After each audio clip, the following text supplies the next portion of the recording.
ಜೀವನದಲ್ಲಿ ನಾವು ಹೇಗೆ ಇದ್ದರೂ ಒಬ್ಬೊಬ್ಬರು ಒಂದೊಂದು ಥರ ಮಾತಾಡ್ತಾರೆ. ನಮ್ಮನ್ನು ನಾವು ಏನೇ ಮಾಡಿದ್ರು, ಏನೇ ಕೆಲಸ ಮಾಡಿದ್ರು, ಮಾಡದೇ ಇದ್ದರೂ ನಮ್ಮನ್ನು 10 ಜನ 10 ಥರ ಅಂದೇ ಅಂತಾರೆ. 10 ಜನ 10 ಥರ ನಮ್ಮನ್ನು ಒಂದು ಇದರಲ್ಲಿ ಮಾತಾಡ್ತಾರೆ.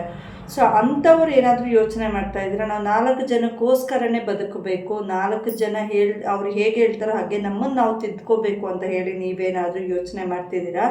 ಹಾಗೆ ನಾನು ಏನೇ ಮಾಡಿದ್ರು ಇನ್ನೊಬ್ರಿಗೆ ನಾನು ಇಷ್ಟ ಆಗ್ತಿಲ್ಲ. ಈಗ ಅಟ್ಲೀಸ್ಟ್ ಮನೆಯವ್ರನ್ನೇ ಲೆಕ್ಕ ಹಾಕ್ಕೊಳ್ಳಿ, ಮನೇಲಿ 4 ಮೆಂಬರ್ಸ್ ಇರ್ತಾರೆ. ಆ 4 ಜನಕ್ಕೆ ನಾನು ಹೇಗೆ ಬೇಕೋ ಆಗಿದ್ದರೆ ಆದರೂ ನಾನು ಅವ್ರಿಗೆ ಇಷ್ಟ ಆಗ್ತಿಲ್ಲ, ಇನ್ನು ಹೇಗಿರಬೇಕು ಅಂತ ನೀವು ಕುತ್ಕೊಂಡು ಯೋಚನೆ ಮಾಡ್ತಿದ್ದೀರಾ, ಅಳ್ತಿದ್ದೀರಾ ಅಂದರೆ ಈ ಕತೆ ಕೇಳಿ. ಕತೆ ಇದು. ಈ ಕತೆ ನೀವು ಕೇಳಿ, ನಿಮಗೆ ಒಂದು ಮೋಟಿವೇಶನ್ ಥರ ಸಿಗುತ್ತೆ, ಒಂದು ನಿಮಗೆ ಅನಲೈಸ್ ಆಗುತ್ತೆ ನಾವು ಹೇಗಿದ್ದರೂ ಬದುಕೋಕೆ ಕಷ್ಟ ಅನ್ನೋದು. ಸೊ ಹಾಗೆ ಯಾರೆಲ್ಲ ಇನ್ನೂ ಚಾನಲ್ನ ಸಬ್ಸ್ಕ್ರೈಬ್ ಮಾಡ್ಕೊಂಡಿಲ್ಲ ಅಂದರೆ ದಯವಿಟ್ಟು ಸಬ್ಸ್ಕ್ರೈಬ್ ಮಾಡ್ಕೊಳ್ಳಿ. ಹಾಗೆ ನನ್ನ ಚಾನಲಲ್ಲಿ ಮೆಂಬರ್ಶಿಪ್ ಜಾಯಿನ್ ಬಟನ್ ಇದೆ. ನಿಮಗೆ ನನ್ನ ಚಾನಲಲ್ಲಿ ಏನಾದರೂ ಮೆಂಬರ್ಶಿಪ್ ಆಗಬೇಕು ಅಂತ ಇದ್ದರೆ ನನ್ನ ಚಾನಲ್ಗೆ 59 ರೂಪೀಸ್ ಕೊಟ್ಟು ಮೆಂಬರ್ಶಿಪ್ ಆಗ್ಬೋದು. ಹೊಸ ಯೂಟ್ಯೂಬರ್ಸ್ ಯಾರೆಲ್ಲ ಇದ್ದೀರಾ, ನಿಮಗೆ ತುಂಬ ಯೂಸ್ಫುಲ್ ಆಗುತ್ತೆ ಇದು. ಮೆಂಬರ್ಶಿಪ್ಪಿಂದ ನಿಮಗೆ ಸಬ್ಸ್ಕ್ರಿಪ್ಷನ್ಸ್ ಕೂಡ ಸಿಗ್ತಾರೆ. ಸೊ ನೀವು ಸಬ್ಸ್ಕ್ರಿಪ್ಷನ್ ಮಾಡಿಕೊಂಡು ನನಗೂ ಸಪೋರ್ಟ್ ಮಾಡ್ಬೋದು, ನೀವು ಕೂಡ ಸಪೋರ್ಟ್ ತೊಗೋಬೋದು ಅಂತ ಹೇಳ್ತಾ ಈಗ ಒಂದು ಕತೆ ಹೇಳ್ತೀನಿ. ತುಂಬ ಮೋಟಿವೇಶನಲ್ ಕತೆ ಇದು. ಇದನ್ನು ಫುಲ್ಲು ಕೇಳಿ, ಇಲ್ಲೂ ಸ್ಕಿಪ್ ಮಾಡೋಕ್ಕೆ ಹೋಗಬೇಡಿ. ನಿಮಗೆ ಅನಿಸುತ್ತೆ ಆಗ ನಮಗೋಸ್ಕರ ನಾವು ಬದುಕಬೇಕು, ಇನ್ನೊಬ್ಬರು ಏನೋ ಹೇಳ್ತಾರೆ ಅಂತ ನಾವು ಬದುಕಬಾರ್ದು ಅಂತ. ಒಂದು ಊರಲ್ಲಿ ಗಂಡ ಹೆಂಡತಿ ಇರ್ತಾರೆ. ಅವ್ರಿಗೆ ಕತ್ತೆ ಇರುತ್ತೆ ಅವ್ರ ಹತ್ರ. ಆ ಕತ್ತೆ ಮೇಲೆ ಗಂಡ ಹೆಂಡತಿ ಇಬ್ಬರು ಕೂತ್ಕೊಂಡು ಹೋಗ್ತಾ ಇರ್ತಾರೆ. ಹಾಗೆ ಹೋಗ್ತಾ ಇರಬೇಕಾದ್ರೆ ಒಂದು ಊರು ಸಿಗುತ್ತೆ. ಆ ಊರ ಹತ್ರ ಅಲ್ಲಿ ಜನ ಎಲ್ಲ ಒಂದು 4-5 ಜನ ಕೂತಿರ್ತಾರೆ. ಅವ್ರಂತಾರೆ, ಇವರೇನು ಮನುಷ್ಯತ್ವ ಇದೆಯಾ ಇವರಿಗೆ? 2 ಕತ್ತೆ ಮೇಲೆ ಇಬ್ಬರು ಕೂತಿದ್ದಾರೆ, ಒಂದು ಕತ್ತೆ ಮೇಲೆ ಕೂತ್ಕೊಂಡು ಇನ್ನೊಬ್ರು ಕೆಳಗಿಳಿಬೋದಲ್ವಾ, ಕತ್ತೆಗೆ ಭಾರ ಆಗುತ್ತೆ ಅಂತ ಹೇಳ್ತಾರೆ. ಸೊ ಆಗ ಅವ್ರೇನು ಮಾಡ್ತಾರೆ, ಆ ಜನದ ಮಾತು ಕೇಳಿ ಹೆಂಡತಿನ ಗಂಡ ಕತ್ತೆ ಮೇಲೆ ಕೂರಿಸ್ಬಿಟ್ಟು ಗಂಡ ನಡ್ಕೊಂಡು ಹೋಗ್ತಾ ಇರ್ತಾರೆ. ಅಲ್ಲಿಂದ ಇನ್ನು ಸ್ವಲ್ಪ ಮುಂದೆ ಹೋದ್ಮೇಲೆ ಇನ್ನೊಂದು ಊರು ಸಿಗುತ್ತೆ. ಅಲ್ಲಿ ಬಂದು ಗಂಡನಿಗೆ ಹೇಳ್ತಾರೆ, ಇವಳು ಎಂಥ ಹೆಂಡ್ತಿನಪ್ಪ, ಗಂಡ ನಡ್ಕೊಂಡು ಹೋಗ್ತಿದ್ದಾನೆ, ಹೆಂಡತಿ ಕತ್ತೆ ಮೇಲೆ ಕೂತಿದ್ದಾರೆ, ಹೆಂಡತಿಗೆ ಭಯ ಬೀಳ್ತಾನೆ, ಹೆಂಡತಿ ಗುಲಾಮ ಆಗಿದ್ದಾನೆ ಅಂತ ಹೇಳಿ ಬೈಯಕ್ಕೆ ಸ್ಟಾರ್ಟ್ ಮಾಡ್ತಾರೆ. ಆಗ ಇನ್ನೊಂದು ಸ್ವಲ್ಪ ದೂರ ಹೋಗ್ತಾರೆ. ಹೆಂಡತಿ ಏನು ಮಾಡ್ತಾಳೆ, ಗಂಡನ ಕೂರಿಸಿ ಹೆಂಡತಿ ನಡ್ಕೊಂಡು ಹೋಗ್ತಾ ಇರ್ತಾಳೆ. ಇನ್ನೊಂದು ಊರು ಸಿಕ್ಕಿದಾಗ ಅಲ್ಲೊಂದು 4-5 ಜನ ಇರ್ತಾರೆ. ಅವಾಗ ಅವ್ರು ಹೇಳ್ತಾರೆ, ಇವನು ಎಂಥ ಗಂಡ ಇವನು, ಹೆಂಡತಿನ ನಡೆಸ್ಕೊಂಡು ಗಂಡ ಹೋಗ್ತಾ ಇದ್ದಾನೆ, ಅದ್ರ ಮೇಲೆ ಅವ್ರಿಗೇನು ನಾಚಿಕೆ ಆಗೋದಿಲ್ವಾ ಅಂತ ಹೇಳಿ ಸಿಕ್ಕಾಪಟ್ಟೆ ಬೈತಾರೆ. ಅವ್ರೇನು ಮಾಡ್ತಾರೆ, ನಮ್ಗೆ ಇದು ಯಾವುದೇ ರೀತಿ ಸಂಬಂಧನೇ ಬೇಡ ಅಂತ ಹೇಳ್ಬಿಟ್ಟು ಇಬ್ಬರು ಗಂಡ ಹೆಂಡತಿ ಕೆಳಗೆ ಇಳಿದುಬಿಟ್ಟು ನಡ್ಕೊಂಡು ಕತ್ತೆನ ಹುಡ್ಕೊಂಡು ಹೋಗ್ತಾ ಇರ್ತಾರೆ. ಆಗ ಇನ್ನೊಂದು ಊರಿಗೆ ಹೋದಾಗ ಆ ಊರಲ್ಲಿ ಹೇಳ್ತಾರೆ, ಇವ್ರಿಗೇನು ಇದಿಲ್ವಾ, ಬುದ್ಧಿ ಇಲ್ವಾ, ಒಂದು 2 ಕತ್ತೆ ಇಟ್ಕೊಂಡು ಇಬ್ಬರು ನಡ್ಕೊಂಡು ಹೋಗ್ತಿದ್ದಾರಲ್ಲ, ಕತ್ತೆ ಮೇಲೇ ಕೂತ್ಕೊಂಡು ಹೋಗ್ಬೋದಲ್ವಾ ಅಂತ ಹೇಳಿ ಬೈಯೋದಕ್ಕೆ ಸ್ಟಾರ್ಟ್ ಮಾಡ್ತಾರೆ. ಆಗ ಅವ್ರಿಗೆ ಅನಲೈಸ್ ಆಗುತ್ತೆ, ನಾವು ಜನನ ಮೆಚ್ಚಿಸೋಕ್ಕಾಗೋದಿಲ್ಲ, ಕತ್ತೆ ಮೇಲೆ ಕೂತ್ಕೊಂಡ್ರೆ ಕತ್ತೆ ಮೇಲೆ ಕೂತ್ಕೊಂಡಿದ್ದಾರೆ ಭಾರ ಆಗಲ್ವಾ ಅಂತಾರೆ. ಒಬ್ಬರು ಹೆಂಡ್ತಿನ ಕೂರಿಸಿದಾಗ ಗಂಡ ಹೆಂಡ್ತಿಗೆ ಭಯ ಬೀಳ್ತಾನೆ ಅಂತಾರೆ. ಗಂಡನ ಕೂರಿಸಿದಾಗ ಗಂಡನಿಗೆ ಹೆಂಡ್ತಿ ನಡೀತಾ ಇದ್ದಾಳೆ, ಗಂಡನಿಗೆ ನಾಚಿಕೆ ಆಗಲ್ವಾ ಅಂತ ಕೇಳ್ತಾರೆ.